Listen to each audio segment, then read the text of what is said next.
की रात में समंदर की लहरें जोर जोर से उछल रही है। एक छोटी सी लकड़ी की नाव उसी लहरों में बुरी तरह से फंस रही है। राघव किसी तरह नाव को संभालने की कोशिश कर रहा है। बारिश से उसके कपड़े पूरी तरह भीग चुकी है और वो भी काफी थका हुआ लग रहा है। तेज हवा के बीच वो शैल को मजबूती से पकड़ लेता है ताकि नाव पलट ना जाए, लेकिन फिर भी तूफान थमने का नाम ही नहीं ले रहा। हे ऊपर वाले, मुझे बचाओ, ये तूफान मुझे मार डालेगा, मेरी कश्ती डूब रही है। तभी अचानक एक बड़ी सी लहर नाव से टकराती है। उसके नाव के अंदर पानी भरने लगता है और वो धीरे धीरे समंदर में डूबने लगती है। राघव सैल पर अपनी पकड़ खो देता है और समंदर में गिर जाता है और डूबने लगता है। कोई है? बचाओ, मुझे तैरना, मेरी मदद करो। कुछ ही लम्हों में वो समंदर के गहराई के अंदर समा जाता है। 3 दिन बाद सूरज तेज चमक रहा होता है और मौसम अब शांत दिख रहा होता है। इस दूर के द्वीप के किनारे पर राघव बेहोश और पूरी तरह गीला पड़ा होता है। तभी वहाँ पर छोटू, एक 10 साल का आदिवासी लड़का, दौड़ता हुआ उसके पास आता है और देखता है कि राघव जिंदा है या नहीं। जब छोटू को पता चलता है कि राघव जिंदा है तो वो दूसरे लोगों को बुला कर लाता है। बाबा, बाबा, जल्दी आओ, देखो समंदर से कोई बहकर आया है। भीम, जो आदिवासी मुखिया होता है, वो झाड़ियों से बाहर आने लगता है और राघव को देखने लगता है। वो राघव के पास आकर उसकी नब्ज जांचता है। छोटू, ये हमारी तरह नहीं दिखता, ये बाहर की दुनिया का इंसान लगता है। तूफान इसे यहाँ छोड़ गया है। बाबा, इसके कपड़े कितने अजीब हैं। क्या ये हमें नुकसान पहुँचाएगा? नहीं, ये अभी बहुत कमजोर है। हम आदिवासी हैं, हम किसी भटके हुए को मरदा नहीं छोड़ सकते। इसे हमारे कस्बे में लेकर चलते हैं। भीम राघव को अपने कंधे पर उठा लेता है और द्वीप पे बसे अपने गांव की तरफ चल पड़ता है। छोटू भी उनके साथ साथ चलने लगता है। 1 हफ्ते बीत जाते हैं। राघव मिट्टी और बांस से बनी एक आदिवासी झोपड़ी में आराम कर रहा होता है। सोमा वही उसकी देखभाल कर रही होती है और उसका इलाज कर रही होती है। राघव तभी अपनी आंखें खोलता है। उसकी धुंधली नजर धीरे धीरे साफ होने लगती है। सोमा को अजीब कपड़े में देखकर वो चौंक कर उठने की कोशिश करता है, लेकिन कमजोरी की वजह से वो फिर से गिर पड़ता है। सोमा उसे हाथ देती है और धीरे से उठने में मदद करती है। आराम करो, तुम बिल्कुल सुरक्षित हो। तुम्हारे शरीर में अभी ताकत नहीं है। मैं कहाँ हूँ? तुम लोग कौन हो? मेरी कश्ती कहाँ है? मुझे मेरे कस्बे जाना है। तभी भीम ताजे जंगली फलों की टोकरी लेकर झोपड़ी में आता है। भीम फलों को कोने में रखकर राघव के पास जाता है। ये हमारा घर है। तुम्हारी कश्ती टूट गई और तुम्हारी जान बच गई। ये जड़ी बूटी का रस पी लो। सोमा राघव को हरे रस का एक कटोरा देती है। राघव कुछ देर के लिए रुकता है, लेकिन रस की खुशबू उसको ठीक लगती है। राघव धीरे धीरे रस पीता है।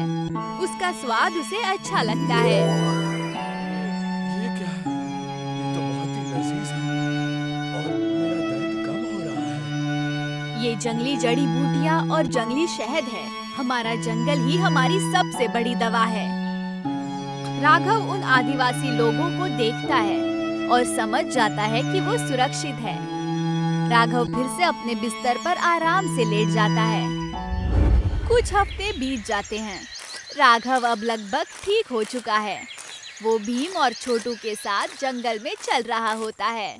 तीनों एक अजीब सी झाड़ी के पास आ जाते हैं, जिसमें नीली शकरकंद जैसी सब्जियां होती है।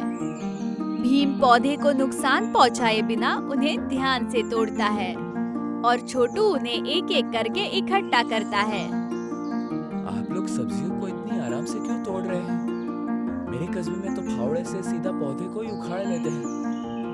राघव, धरती हमें सब कुछ देती है, अगर हम जमीन को गहरी चोट पहुंचाएंगे तो ये अगली बार अनाज नहीं देगी। हम सिर्फ उतना ही लेते हैं जितनी जरूरत हो। देखो राघव भैया, ये कंदा है। इसे आग में पकाने से ये मीठा हो जाता है और ये बहुत ताकत देता है। राघव एक सब्जी लेता है और उसे सूंघता है। उसे खुशबू मीठी लगती है। वो मुड़कर देखता है तो उसे आसपास कई अलग अलग पौधे दिखते हैं। हम शहर में इतनी खादें और दवाइयाँ डालते हैं, फिर भी खाने में ये खुशबू नहीं होती। आपका जंगल तो खजाना है। जंगल तभी खजाना रहता है जब तुम लालच नहीं करते। चलो आज तुम्हें हम जंगल का खाना बनाना सिखाते हैं। वो तीनों आगे बढ़ते हैं और अपनी टोकरियों में कई तरह के फल और सब्जियां इकट्ठा करते हैं। रात को सोमा गांव के बीच में खुली जगहों पर खाना बनाने की तैयारी करती है। सोमा तोड़ी हुई नीली सब्जियों को पानी के बर्तन में धोती है और फिर उन्हें थाली में रखकर काटती है। वो बिना तेल के उन सब्जियों में जंगली मसाले और लाल फल का रस मिलाती है। राघव ये सब देखता रहता है। सोमा जी, आप बिना तेल के खाना बना रही हैं? हमारे यहाँ तो बिना तेल के कोई खाना बनाता ही नहीं। तेल की क्या जरूरत है? जब हम इसे हरे बांस में डालकर आग पर रखेंगे तो बांस का पानी इसे स्वाद देगा। सोमा मसाले लगी सब्जियों को बांस पर लगा देती है। वो उसका मुंह पत्ते से ढककर और उसे जलते हुए कोयले पर रख देती है और कुछ ही देर में उसमें से मीठी खुशबू आने लगती है। खुशबू आ गई। राघव भैया, अब तुम उंगलियां चाटते रह जाओगे। सोमा उसे ध्यान से उठाती है और उसे चाकू से काट देती है और उसके बाद खाना प्लेट में डाल देती है। राघव बड़ा निवाला लेता है और तुरंत उसके चेहरे पर एक खुशी आ जाती है। ये तो बहुत लजीज है। मैंने अपनी पूरी जिंदगी में ऐसा जायका कभी नहीं चखा। ये कुदरत का अपना जायका है राघव। राघव खाने को देखता है और उसके मन में एक नया ख्याल आने लगता है। ये सफर लंबा था और फिर उस दिन से 5 साल बाद द्वीप के किनारे एक बांस और मिट्टी की दीवारों से बना एक छोटा सा ढाबा खोल देता है। जगह शांत और हवादार दिख रही होती है। ढाबे के दरवाजे पर पत्तों से बना एक बोर्ड लगा होता है। इस ढाबे को राघव ही चला रहा होता है। अब अभी उसकी उम्र थोड़ी और ज्यादा लग रही है।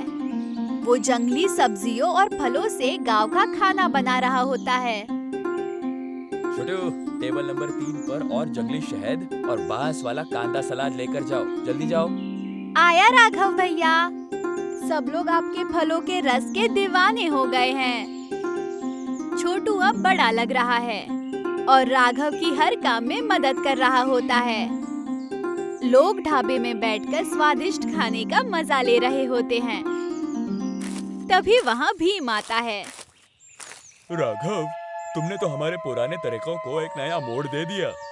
हमने कभी नहीं सोचा था कि ऐसा भी कुछ हो सकता है। भीम जी, ये तो आप सब लोगों की एहसान। इस जंगल ने मुझे नई जिंदगी दी है। ये ढाबा सिर्फ एक मेरी प्यारी धरती के लिए एक छोटा सा तोहफा है। माहौल शांत होता है। प्राकृतिक खाने की खुशबू और लोगों की खुशी से माहौल। राघव, भीम और छोटू इसे खुशी से देखते हैं। और फिर एक दिन द्वीप के किनारे एक मोटर बोट आती है। तभी एक समझदार दिखने वाला जवान आदमी बोट से उतरता है। उसके पीछे एक कैमरामैन भी उतरता है। कबीर मुस्कुराते हुए आसपास देखता है और अपनी कैमरा पर रिपोर्टिंग शुरू करता है। दोस्तों, 5 साल पहले एक मछुआरा तूफान में गायब हो गया था। सब लोग समझ गए थे कि वो मर गया, पर कुछ दिन पहले ही एक समुद्री जहाज ने इस अनजान गुलाबी द्वीप पर एक ढाबा देखा। क्या राघव जिंदा है? आइए देखते हैं।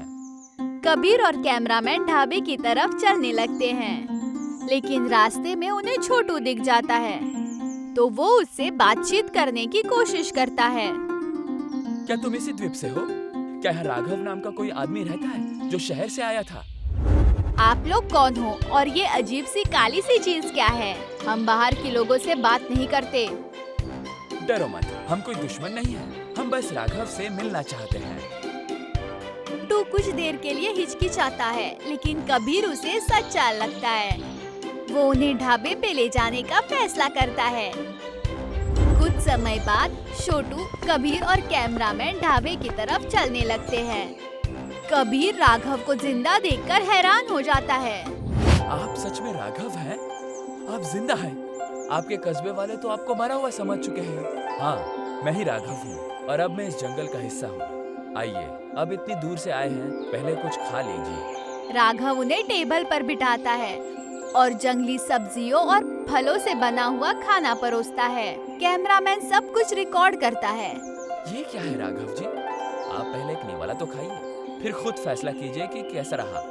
कबीर हिचकिचाते हुए एक निवाला लेता है और उसे वो तुरंत पसंद आ जाता है। ओह माय गॉड, ये स्वाद तो बेमिसाल है। इसमें तो एक अलग सी ताजगी है। राघव किचन के दरवाजे के पास खड़े सोमा और भीम को देखता है। तीनों एक दूसरे को देखकर मुस्कुराने लगते हैं। कबीर और कैमरामैन को जंगल में घुमाता है और उन्हें जंगली फल भी दिखाता है। वो उसे वहाँ की सुंदरता और जंगली पेड़ और पौधे दिखाता है। राघव उसे नए लगाए हुए पौधे, कैमरामैन सब कुछ अपने कैमरे में रिकॉर्ड कर रहा होता है। राघव जी, आपका खाना तो कमाल का है, लेकिन जंगल से रोज फल तोड़ने से क्या जंगल खत्म नहीं हो जाएगा? यही तो सबसे बड़ी बात है कबीर। हम जंगल से जो भी लेते हैं उसे दुगना वापस दे देते हैं। कबीर राघव की सादगी और प्रकृति के लिए उसके प्यार को देखकर मुस्कुराने लगता है। वो कैमरे के सामने बोलना शुरू करता है। दोस्तों, ये एक अद्भुत सीख है। जहाँ शहरों में लोग जंगल काट रहे हैं, यहाँ ये आदिवासी समुदाय और राघव मिलकर कुदरत को और जिंदा बना रहे हैं। कैमरामैन जंगल का पूरा चक्कर लेता है और अलग अलग फल और सब्जियों को रिकॉर्ड करता है। और कुछ समय के बाद कबीर आदिवासी ढाबे के सामने खड़ा हो जाता है। तो दोस्तों, ये थी कहानी आदिवासी ढाबे की। ये सिर्फ एक कहानी नहीं है, बल्कि ये एक सबक है कि हम कैसे कुदरत को नुकसान पहुंचाए बिना एक बेहतर जिंदगी दे सकते हैं। राघव अब शहर वापस नहीं आएंगे, क्योंकि उन्हें उनका असली खानदान और परिवार यहाँ मिल चुका है। कबीर राघव की तरफ मुड़ता है। आपका बहुत बहुत शुक्रिया राघव जी, हमें ये रास्ता दिखाने के लिए। आपको भी शुक्रिया। बस दुनिया से कहिएगा कि जंगल को बचाए रखे, तो जंगल हमें कभी भूखा मरने नहीं देगा। कबीर सहमति में सिर हिलाता है। इसके बाद कैमरामैन रिकॉर्डिंग बंद कर देता है और कबीर और कैमरामैन अपनी बोट में बैठकर द्वीप से चले जाते हैं। राघव आदिवासी खानदान के साथ वही उसी जंगल में रहता है और अपना मिट्टी से जुड़ा आदिवासी ढाबा चलाते रहता है।